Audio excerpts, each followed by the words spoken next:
This is the news on top of the hour. Live from our studio in Georgetown. Kaieteur Radio, 99.1 FM. Good morning and welcome to this morning's newscast on Kaieteur Radio. Kevin Smith here. Let's get to the news in detail.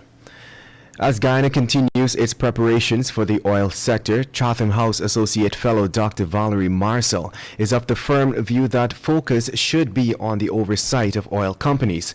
Dr. Marcel said that Guyana needs to outline the rules by which the operators are to work. She said these have to be laid out along with having pellucid policies to guide the sector's development. Dr. Marcel said that in light of the size of the discoveries, there is certainly a justification for establishing a regulatory agency for the petroleum sector. This was supposed to be in the form of a petroleum commission, but the legislation to bring it into being remains stuck in the Parliamentary Select Committee. She went on to say that it is important that Guyana begins to build the regulatory capacity needed for the oversight of costs as well as capacity within the EPA. And moving on, ExxonMobil Corp has been suspended from the Climate Leadership Council following a secretly recorded video that showed one of the company's lobbyists detailing its strategies to delay climate action. Exxon was among the first corporate backers of the centrist group, known for its advocacy on a carbon fee and dividend proposal, but the sting tape released in June cast significant doubt on the company's support for carbon pricing.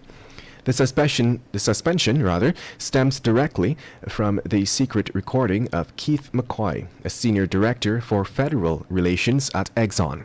McCoy told a group of Greenpeace activists posing as headhunters that the company only supports carbon pricing because Congress lacks the political will to pass it. The tape raised suspicions that Exxon had been supporting groups like the Climate Leadership Council to greenwash its public image while it continues to produce more fossil fuels. And moving on, the Director of Public Prosecutions, or the DPP, Shalimar Alehak, has recommended an inquest into the death of father of three, Anthony Pacamram, at Providence East Bank, Demerara. On July 25th last at Old Road, Providence, Pacamram was killed with the very knife which he had armed himself with while he and his reputed wife were arguing. According to a police report, the deceased had a history of being violent towards his reputed wife, with whom he had an 11-year relationship. On the day of the incident, around 15:30, the man had returned to the woman's residence where another altercation happened, which ended with his death. News had surfaced that the woman had stabbed Pacamram once to the neck during the altercation, but in an exclusive interview with Kaieteur, the woman had claimed that she believes that it could be a case that her abusive partner had fallen on his own knife after he had allegedly wrestled her to the floor. In other news, 1 week after a Linden man was remanded to prison for allegedly raping a minor and another was placed on a $200,000 bail for allegedly exposing his genitals, 2 more Lindeners appeared in court for similar charges. Both men appeared before Chief Magistrate Ann McLennan in the Georgetown Magistrates Courts. 20-year-old Kieran Vandreden was charged for sexual activity with a child under the age of 16, which allegedly occurred on April 28. He was placed on $150,000 bail and is expected to make his next court appearance on August 18th. The second, 49-year-old Edward Raddock, was slapped with 2 counts of exposing his genitals, which occurred on June 18th, and was also charged for 2 counts of assault. Raddock pleaded guilty to the 2 assault charges and was fined $15,000 each.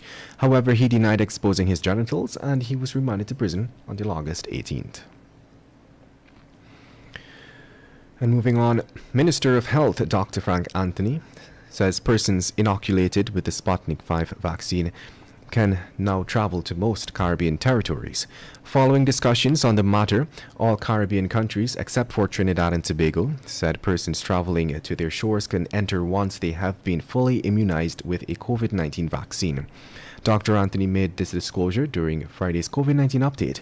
The World Health Organization has approved several vaccines to fight COVID, including AstraZeneca, Sinopharm, Johnson & Johnson, Moderna, and Pfizer.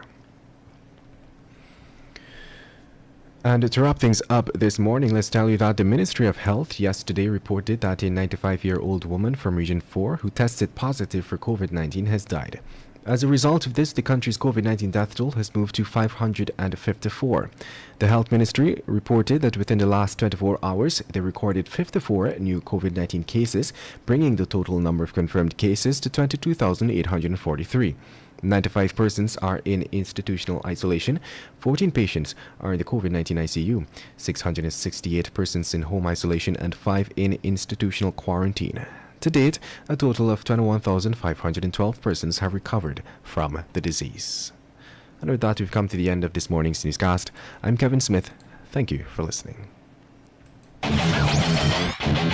Want value for your advertising dollar? Then place your ads on Kaieteur Radio's newscasts. Streamed live on 6 different mediums, reaching hundreds of thousands. Advertise today and watch your dollar grow. Call us on 225-8465 or 226-8210 today.